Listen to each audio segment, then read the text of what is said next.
Good evening. My name is Stefanos Polizoris. I'm the Dean of the School of Architecture. I'm being formal because we have all of you here for whom we're very thankful for your presence. But we also have about 50 people following us on the internet. It's unfortunate they're not with us, but we're very happy to have them as well. So welcome all to this wonderful evening's presentation. Afternoons, maybe even. It's a wonderful day out there. We're very honored and very, very pleased to have Dreck Spurlock Wilson with us today. Professor Wilson is a graduate of Iowa State and before that of the University of Chicago. He's been an associate professor of architectural history at Howard University and a lecturer in landscape architecture at Morgan State. He has also worked professionally as a landscape architect with Consortium Limited in Washington, D.C. And he has done very significant work and has credit for the restoration of the Olmsted Park in Chicago, Jackson Park, for his work, distinguished work at the right-of-way the Baltimore Inner Harbor Project, one of the very first urbanist projects of note in the late 20th century, and also various projects abroad in Egypt and in the Middle East, in Saudi Arabia. But most importantly, he is here because he has produced a book and provided a service to us all that is beyond imagination in how important it is at this particular point in time. As you remember, many of you last semester were discussing the prospect of setting up a research project to investigate African American architecture between the emancipation and the significant transformational events of the 1960s and early 70s in our country. And so we were setting this up when I came across Professor Wilson's book, which is called The Biographical Dictionary of African American Architects, 1865 to 1945. So our work was almost completely done.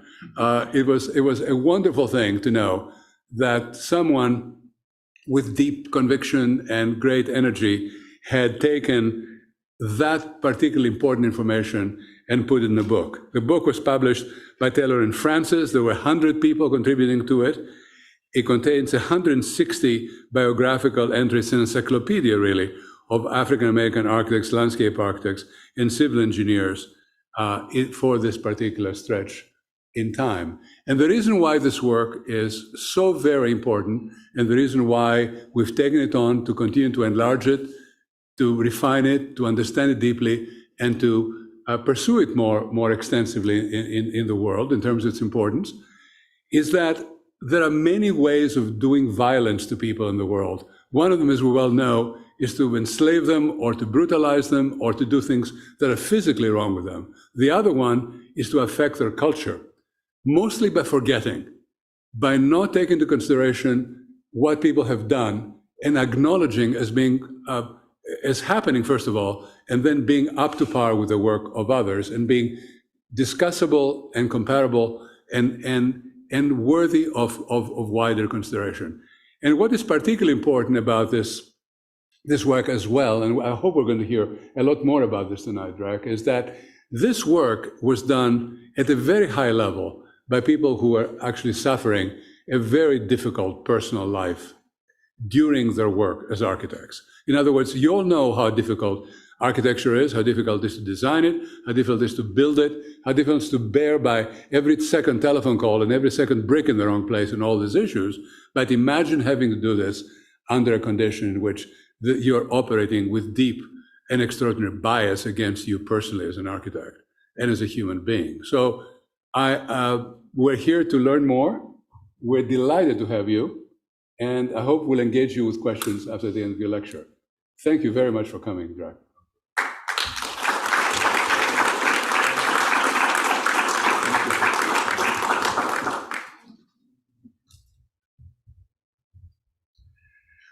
Good afternoon.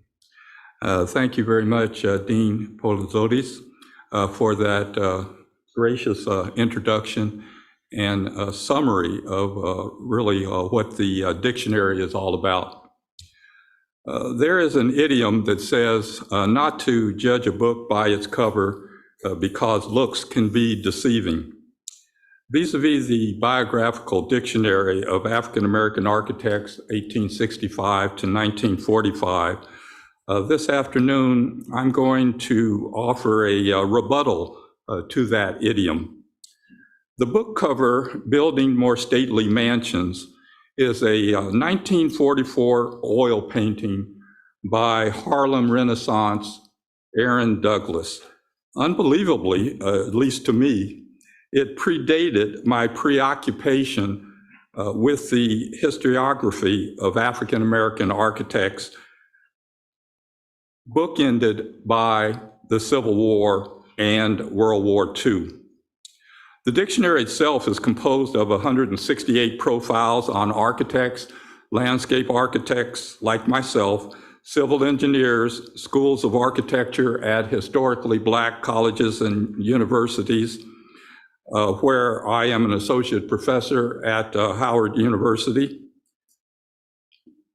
as well as practicing architects, along with the important contribution of 120 different contributors who are architects, architectural historians, and even blood descendants.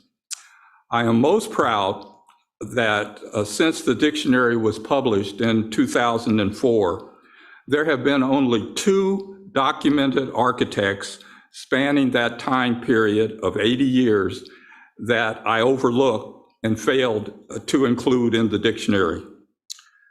Throughout my presentation, I'm going to use the word Negro to be historically correct and to guard against presentism. It is a word battle that unfortunately I lost with my white publisher relative to the book title. For purposes of the dictionary, the definition of architect I used was that a person had to conceive a design and visually present it as a sketch, floor plan, perspective, rendering, or lithograph.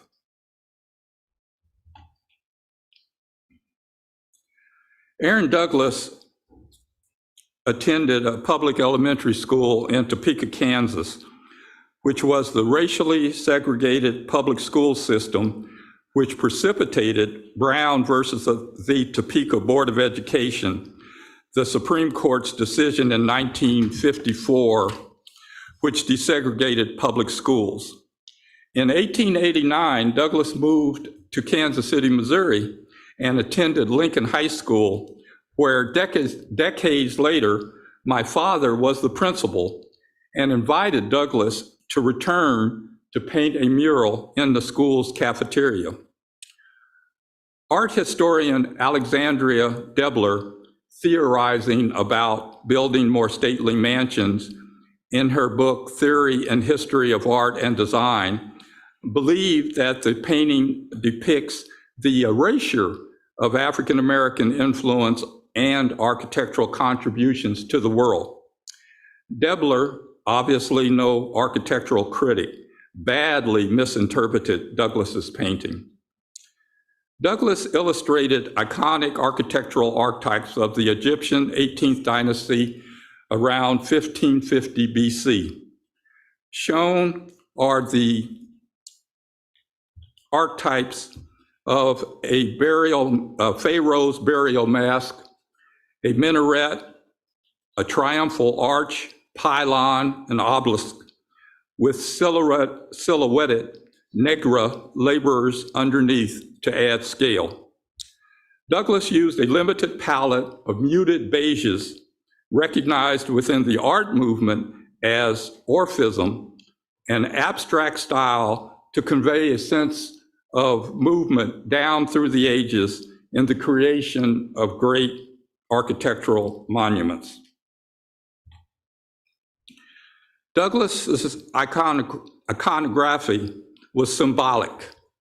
The side-facing pharaoh's burial mask with a striking cobra, a towering minaret identifiable to mosque representing the Arabic invasion of Egypt around 640 BC, a triumphal arch identifiable with the Romans who, after the death of Cleopatra, invaded Egypt around 30 BC, a pylon identifiable with entrances to Egyptian temples, and an obelisk reaching toward the heavens.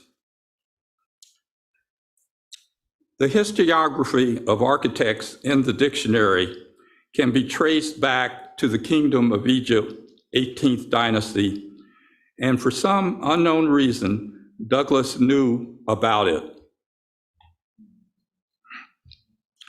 Queen Hatshepsut's mortuary temple outside Luxor dates to 1458 BC.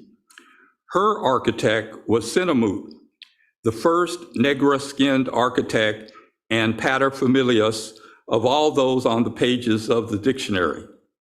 He was a commoner by birth, but rose to the rank of high steward to the king. The sublime of the sublimes, colonnaded mortuary temple, was constructed 1,000 years before the Parthenon, extruded from the limestone mansion. Hatshepsut rose to become a pharaoh and took Senamut as her lover, since pharaohs would not take a commoner as a husband.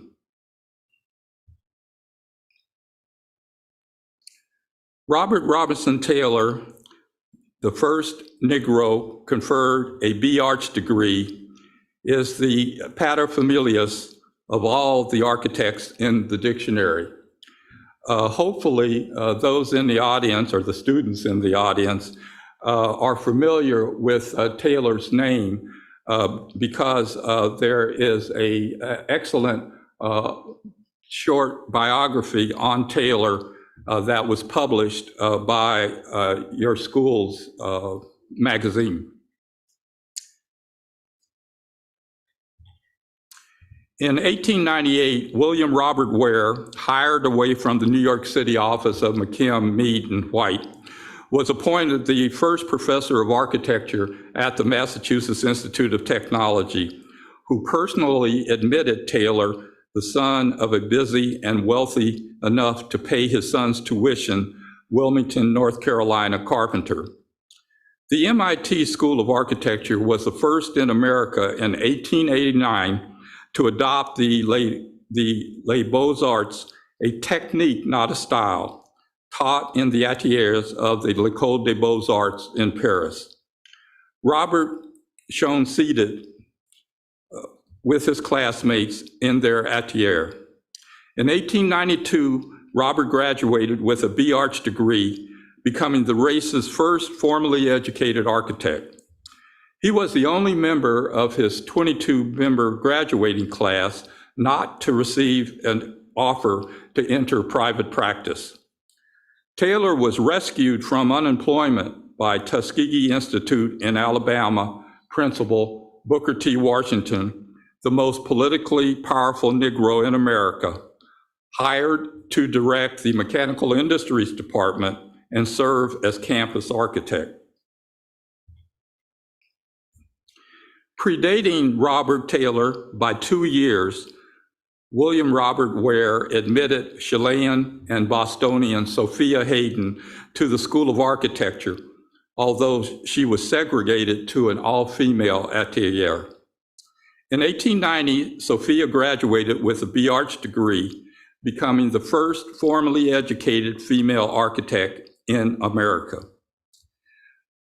Dean and faculty, I hope that you can appreciate what Ware accomplished, guiding to graduation the first female formally educated architect and the first Negro formally educated architect.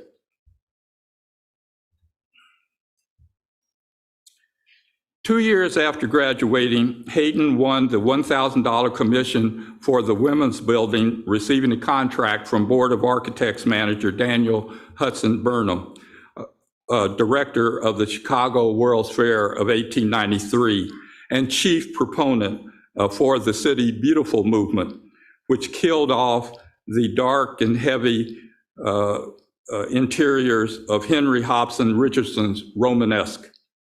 Hayden designed a Corinthian-style columned building in the Italian Renaissance style and ornamented the facade with Amazon sculptures standing sentry at the wings and center of the parapet, guarding against the swivel hips of Little Egypt and bare-breasted Dahomeans.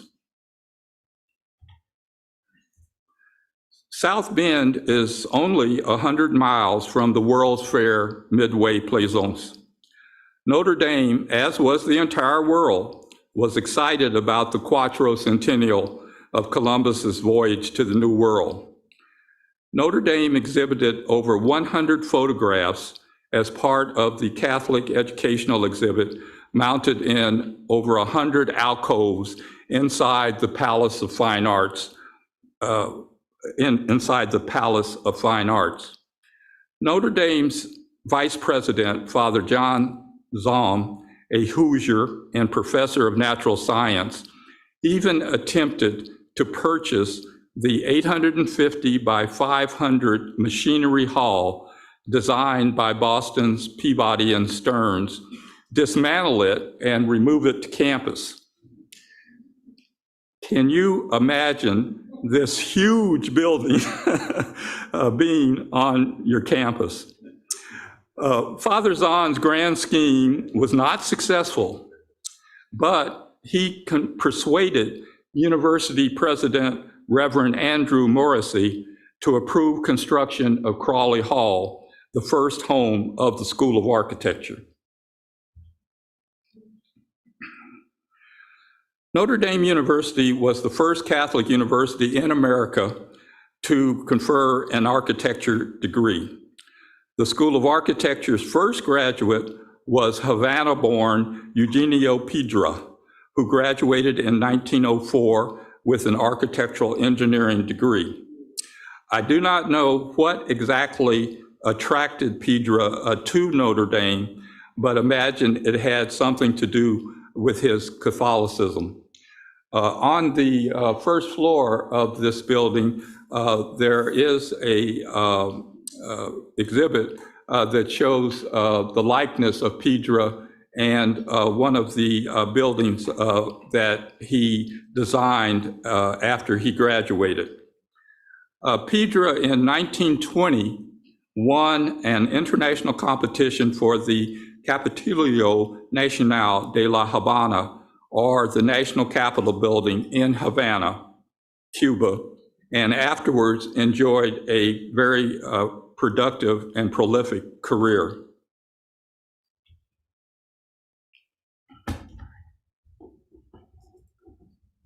By 1898, there were 13 American schools of architecture which had adopted the techniques of the l'École des Beaux-Arts in Paris, including Notre Dame, directed by Chicagoan and Massachusetts Institute of Technology graduate and 19th century ecclesiologist Henry John Schlacks. In 1905, the School of Architecture was established with the South Bend native and professor of architecture, Edward Rowland Adelsberger, as director, who, like Daniel Burnham, promoted the City Beautiful movement. Booker T. Washington, during the late 19th and early 20th century, was the most influential Negro in America. He was nevertheless reviled for his Atlanta Exposition speech in 1905 for his separate as the fingers on a hand, endorsing racial segregation. W.E.B. Du Bois, the race's leading intellectual, excoriated Washington for his up by the bootstrap and advocacy for industrial education for Southern Negroes. In Bookerese, the task has been to do everything we teach and to teach everything we do. The reality of Booker T's situation was quite different. Washington administered the only mechanical industries department at a New England Congregationalist-supported Norma school, with the largest number of Negro architects in one location, which was only 4, with 20+ work-study architecture students, which at that time was more than were enrolled here at Notre Dame. Robert Robinson Taylor, like alumna Sophia Hayden before him, was the only graduate not to receive a job offer. He was rescued from unemployment, recruited by Booker T. Washington, who was probably told about Taylor by one of the robber baron industrialist donors who were members of Tuskegee's executive board. Taylor was hired as director of the Mechanical Industries Department and campus architect. Taylor spent his entire career at Tuskegee from 1893 to 1943, designing 42 campus buildings constructed by students with bricks supplied by Tuskegee's Brickyard, which were more buildings than James Gamble Rogers designed for Yale or Bertram Goodhue designed for my alma mater, the University of Chicago. Butler Chapel was his piece de resistance, a Gothic-style brick building, which unfortunately burned in 1947 and was replaced. Taylor also maintained a private practice, designing the 8-story Gothic Revival style colored Masonic temple, the social hub of 1920s Birmingham, Alabama. William Sidney Pittman earned a certificate in 1897 from Tuskegee, and with a loan provided by Tuskegee, earned a B.Arch from Drexel University in Philadelphia in 1900, becoming only the second formally educated Negro architect in America. Pittman returned to Tuskegee to repay his loan by teaching in the Mechanical Industries Department.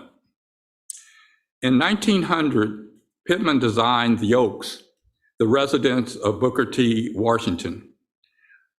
Booker T. was so pleased with his new home, he offered his daughter Portia's hand in marriage to Sidney. The Oaks was photographed by Astor 400 photographer Frances Benjamin Johnston. Unaware, she would not have appreciated that when the shutter clicked, she had captured, in my opinion, the greatest 20th century architectural photograph related to the race ever shot, embodying the client, the most politically powerful Negro in America, Booker T. Washington, the second formally educated Negro architect, William Sidney Pittman, the first formally educated Negro botanist, George Washington Carver, who is a graduate of my alma mater, Iowa State University, who landscaped the site, and electrical engineer Henry Clay Ferguson, the first formally educated electrical engineer, a graduate of Kansas State University.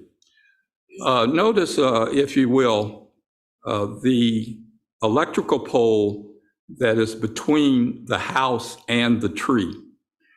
Because of Ferguson, Tuskegee Institute was wired for electricity by the early 1890s, even before the all-white town of Tuskegee. Pittman was the first Negro architect awarded a federal commission to design the $100,000 Negro building at the Jamestown Tercentennial celebrated in 1907 in Norfolk, Virginia, and dedicated by President Theodore Teddy Roosevelt, who was an ally of Booker T. Washington. John Anderson Langford filled the void of Negro politicians with the Negro's 2 largest institutions, the church and fraternal lodges. Langford was a certificate holder in mechanical trades from Tuskegee. Luckily, he married well to an African Methodist Episcopal bishop's daughter, which facilitated him being appointed supervising architect for the African Methodist Episcopal Church with a never-ending reservoir of clients. Langford, shown here seated in his District of Columbia office, designed over 200 churches in both America and South Africa. In the background, leaning against the drafting table, is William Pittman, who was employed by Langford for several years. Langford was the architect of record for the 16th Street Baptist Church constructed in Birmingham, Alabama, where on a Sunday morning in 1963, 4 African-American female Sunday schoolers were murdered by Ku Kluxers who hid a bomb against the exterior front wall of the church. Langford designed the church's masonry foundation, which rises 3 feet above grade and is 42 inches thick, which, because of its thickness, probably saved lives. Coincidentally, September is the 60th anniversary of that tragic bombing. Paul Revere Williams maintained the largest office of any Negro architect with 20 plus full-time employees. He also was the richest of the race's architects, and he was the most powerfully and influentially connected Republican of the race.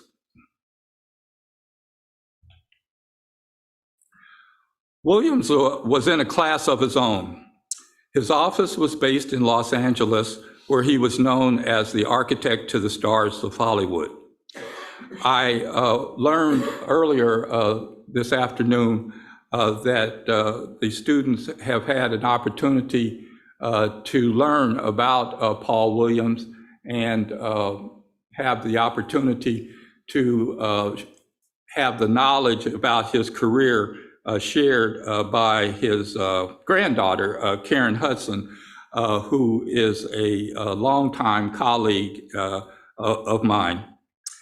Paul Williams' Hollywood clients included Frank Sinatra, comedian Danny Thomas, for whom Paul Williams designed St. Jude's Children's Hospital in Memphis, Tennessee.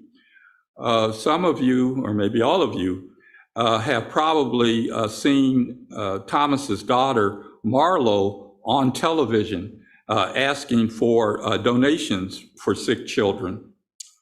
Williams also designed for a Hollywood star, the greatest tap dancer of all time, Bill Bojangles Robinson, shown here with Shirley Temple in a scene from the Little Colonel, the first interracial couple to dance in the movies, and Williams designed for one of the funniest females on television, Lucille Ball, star of the I Love Lucy situation comedy. Williams in 1923 was the first Negro admitted to the American Institute of Architects. I have learned about several architects who were ambidextrous, including Julian Francis Abel, who I will discuss last.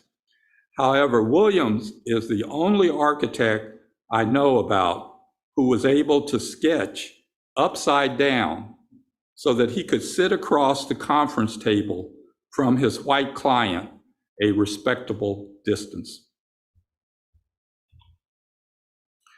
Williams is credited with more than 100 non-residential designs, including the 28th Street colored YMCA in Los Angeles, Pearl Harbor Memorial. Remember that during World War II, Negroes that were in the Navy were limited to being stewards.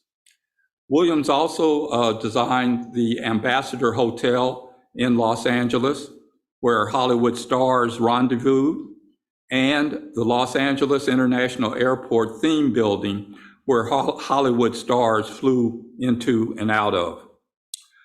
Williams was a member of the AIA Los Angeles chapter, along with Pasadena architect Reginald Johnson, who specialized in luxury residences, for who Williams interned, and pioneering shopping center designer Victor David Gruen.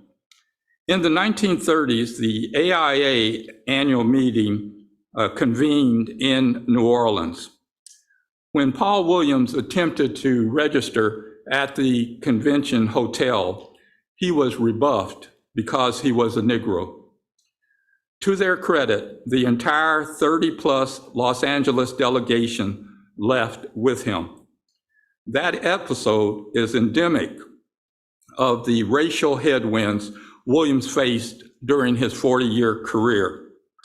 The episode is also endemic of the liberalness of the Los Angeles chapter, who considered Williams one of their own. Chicagoan Beverly Lorraine Green was the first formally educated Negro female architect after graduating with an architectural engineering degree from the University of Illinois in 1936, and the first Negro female registered architect after she passed the state of Illinois examination in 1942. Green relocated to New York City to work for new formalist style architect Edward Durrell Stone on the Sarah Lawrence College Visual Arts Center. She changed jobs employed by the New York City office of brutalist style architect Parisian Marcel Breuer on the UNESCO United Nations building in Paris. Hilliard Robert Robinson is credited with two of the most culturally significant projects for the race in American architectural history. Robinson was a bachelor and master's degree holder in architecture, 1924 and 1931, from Columbia University. Prior to being admitted to Columbia, he fought inside France's Argonne Forest during World War I as an artillery officer, which was extremely unusual for any Negro to be in that branch or that unit of the Army. After the armistice was signed, Robinson took the grand tour of neutral Scandinavia and fell in love with the Bauhaus International style promoted by German-American Walter Gropius and the movement styling of public housing. By 1937, Robinson was professor of architecture at Howard University, which began and continues to receive federal appropriations from Congress. He was known to FLOTUS, Eleanor Roosevelt, who was unequivocally the Negro's most consequential ally on Capitol Hill. At FLOTUS's urging, Robinson put into practice what he had seen on his grand tour as the architect for the 274-unit international style Langston Terrace dwellings. In the group photo at the groundbreaking, first row left to right, are Hilliard Robinson, Rexford Tugwell, a member of Franklin Delano Roosevelt's Brain Trust, Irving Porter, who was the national president of the American Institute of Architects, Eleanor Roosevelt, and Frances Perkins, Secretary of Labor, the first female cabinet member. Langston Terrace was the federal government's first public housing project for Negroes, and 85 years later, still occupied, and the only public housing project listed on the National Register of Historic Places, for which I personally authored the National Park Service nomination. If only public housing agencies had followed Robinson's imprimatur, masonry buildings no taller than 3 stories above grade, less than 100 dwelling units per building, green common areas per building, and large playground. There would not have been 28 20-story Robert Taylor homes in Chicago or 33 11-story Pruitt-Igoe public housing in St. Louis, both which have been demolished because they were unfit to live in. In 1941, Eleanor Roosevelt personally lobbied the bigoted Southern-born officers of the U.S. Army Air Corps, the predecessor of the United States Air Force, to issue a request for a proposal to Robinson to design an airfield and training school to train Negro cadets in basic and advanced fighter pilot and twin-engine bomber flying. The architectural program did not come from Robinson, but from the Army Air Corps, because Robinson, a civilian, would not have been familiar with military standards, which were classified. Robinson opened a satellite office at Tuskegee Institute, and along with architectural students, drafted blueprints for grading, cadet housing, industrial buildings, utility structures, hangars, etc., along with 5 runways. The first class of 5 cadets received their officer commissions and had their silver wings pinned on March 7th, 1942, which racially integrated the Army Air Corps. I am of a mind that Robinson deserves the Medal of Freedom, which has never been awarded to any architect, for fast-tracking within 60 days the design of the airfield and training school during wartime while fighting the Army Air Corps' institutional racism. Consider the repercussions if Robinson had failed. The Army Air Corps would not have integrated, and there would not have been Tuskegee Airmen to escort white pilots flying B-24s, bombing Italy and German-occupied Europe, and no Tuskegee Airmen, P-51 fighter pilots who emboldened the Allies' air superiority, which made possible D-Day.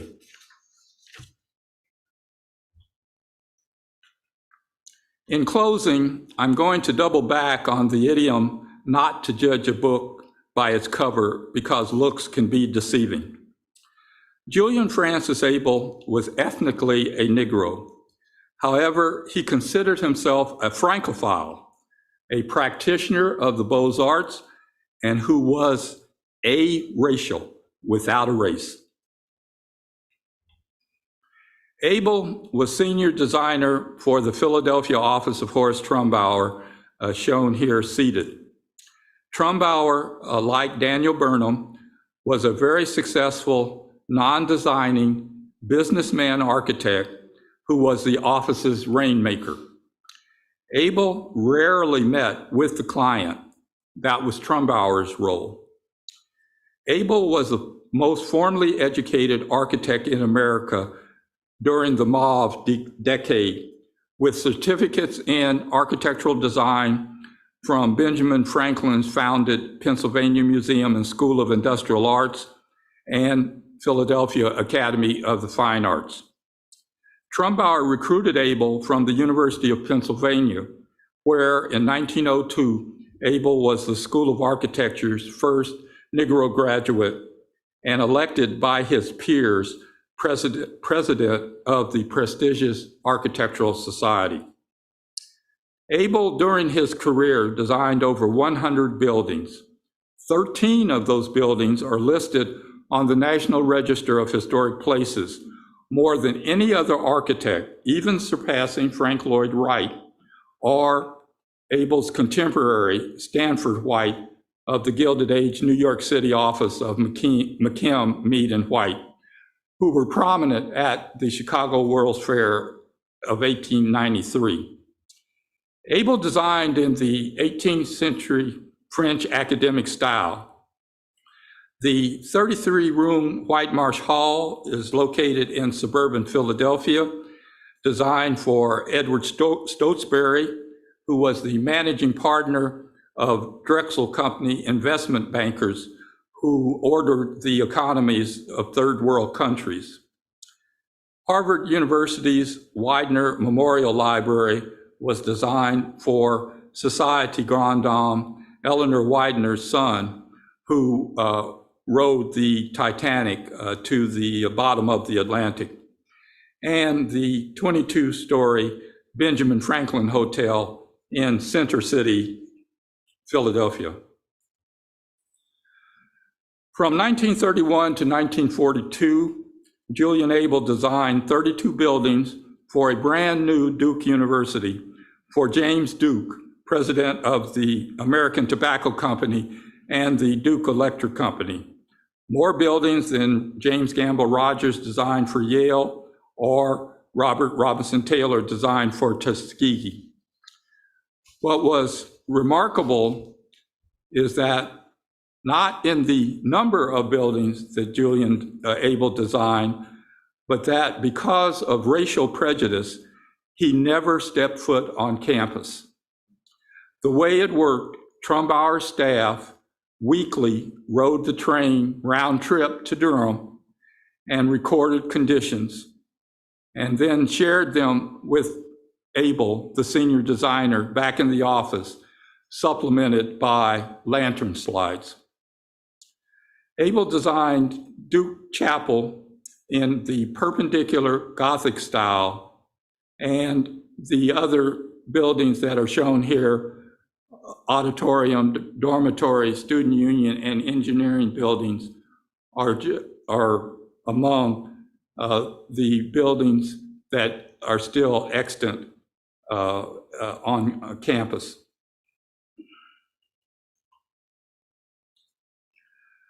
Thank you for the opportunity to present on the Biographical Dictionary of African American Architects, 1865 to 1945.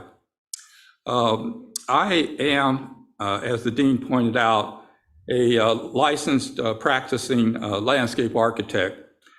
So for all of you future architects, when the project is substantially complete and the construction budget needs to be cut, please try not to cut the landscaping. Thank you.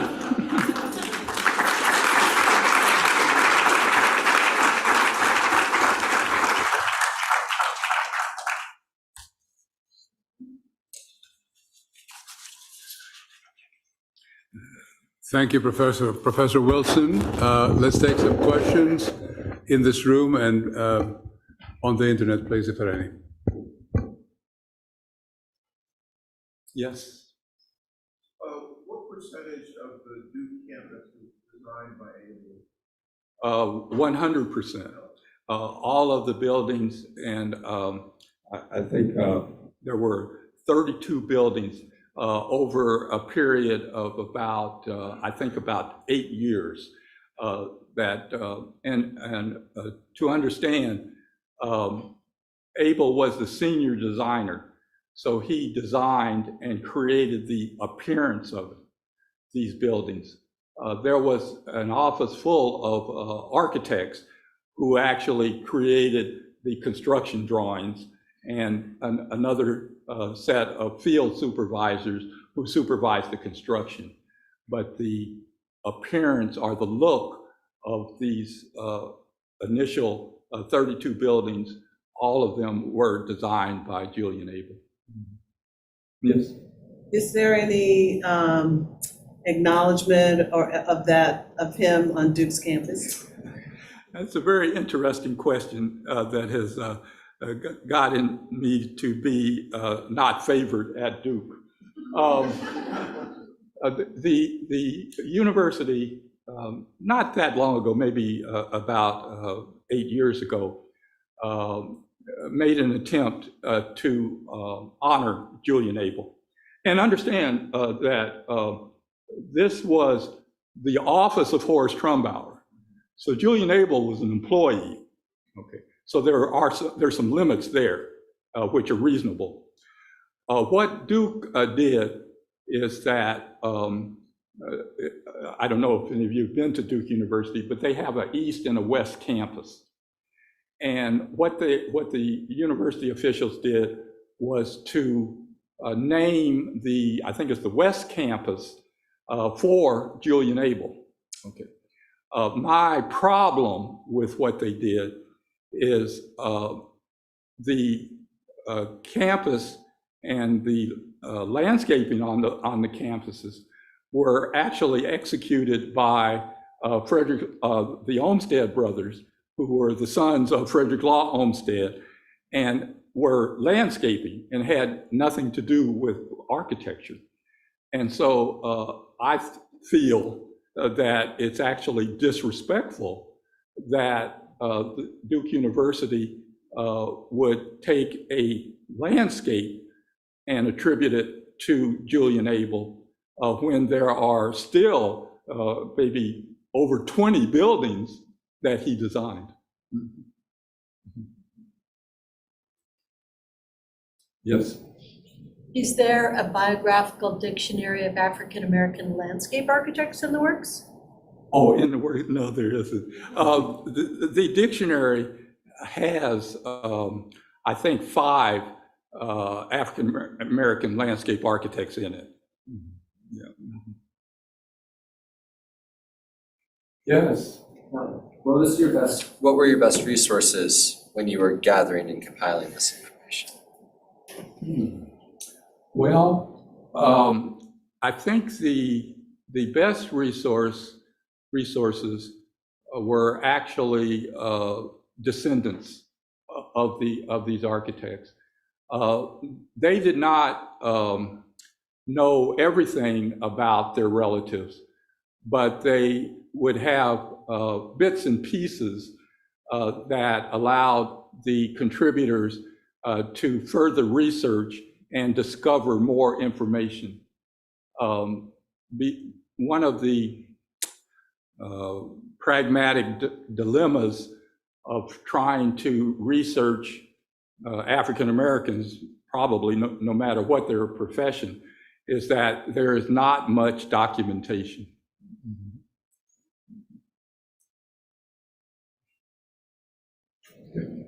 Yes. What about since 1945? Is anyone working on that? Well, there have been some discussions with the dean that may be a very fertile field to investigate. So stay tuned.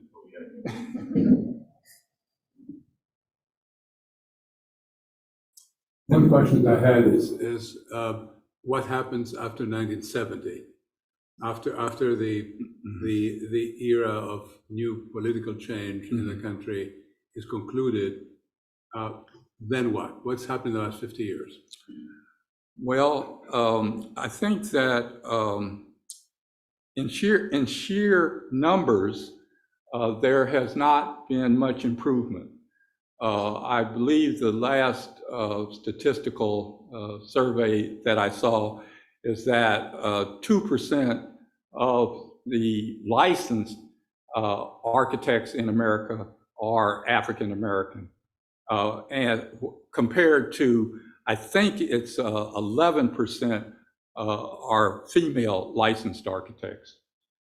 So there has not been that much progress in the professional ranks, but there are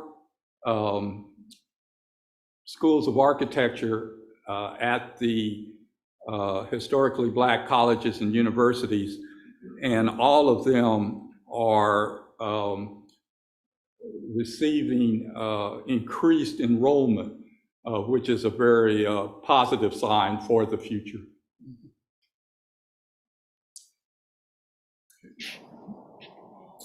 Any questions from the internet? Oh, not a question, just the numbers. Someone responded, Leslie responded, 570 Black women and 2,270 Black architects total. Oh, in America. okay. There's a question in the back. Yes. Yes. The gentleman named Robinson graduated from Columbia, correct? Yes, Hilliard Robinson. Is there anything on campus, on the Columbia campus, identify him or recognizing him, his achievement? No, there is not. Even listed, the people even probably, alumni probably couldn't even tell you. I doubt it. I doubt it. Columbia University is aware that Hilliard Robinson graduated from there and went on to become a very prominent architect. But in terms of celebrating him as an architect, I do not believe there's been anything. I was wondering if they contact a very other prominent member that graduated from the school, Barack Hussein Obama. Maybe they could get together and he can, they always foster everything else for him. Maybe they could foster something for Robinson. Future generations can look. Well, It's just a thought. it's a very good thought, and I support it.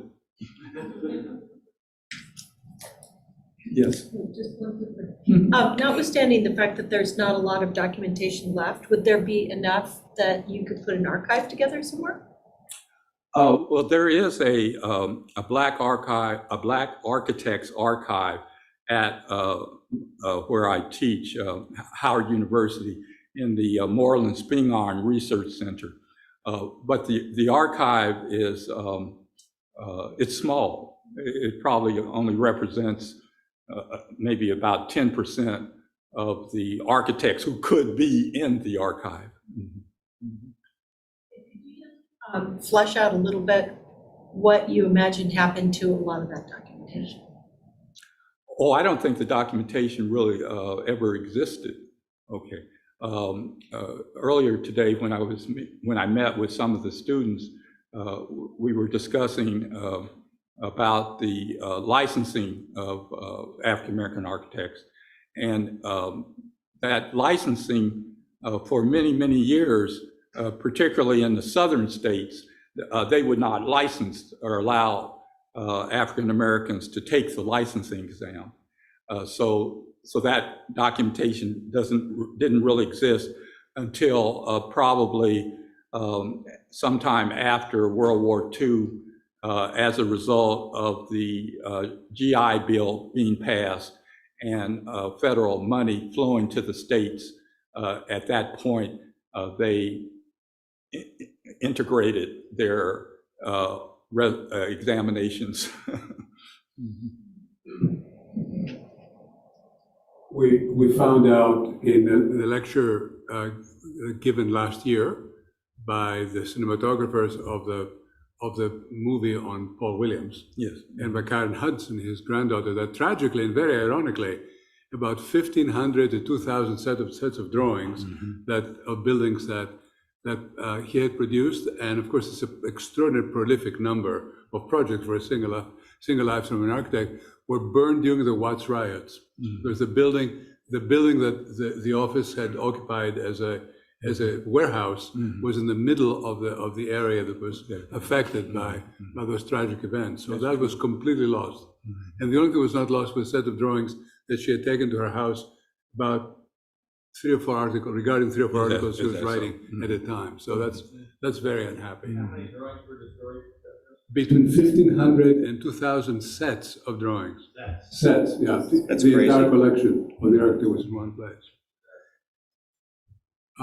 So before are there any questions coming from the outside? Okay, so before we close this extraordinary evening, I just want to also tell you that this initiative to ask Professor Wilson to come came up from a discussion that we had in the school among a number of faculty members that the African American Museum in Washington has no clear representation of the importance of Black America in the in the generation of the country, in the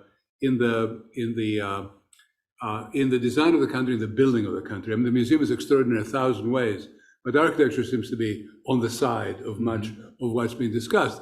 And of course, that reminds me, relative to the question regarding Colombia, that architecture in general is kept outside the mainstream of American accomplishments, not only from an aesthetic or from an appreciation or from a general awareness point of view as a discipline, but mostly from the fact that most people in our country just don't consider the physical environment to be as important as a lot else that is so absolutely clearly articulated in most museums, including that one.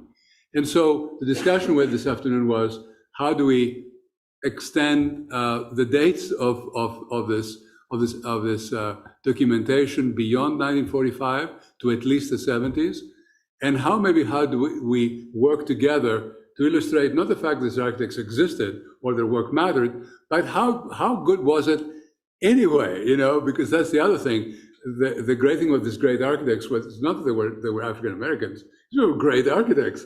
And so they need to be introduced into the awareness and understanding of what constitutes great American architecture and who the great players in fact were. That's a really important thing to do, which then might also lead to some outreach to the African American Museum and maybe a discussion about how to begin to think of architecture as being an amazingly important aspect of the history of Black America, but of all of America. So these are steps to be taken. We're very happy to have you. We're truly privileged to have you. And we hope to see you again and very soon. Okay, thank you. Thank you.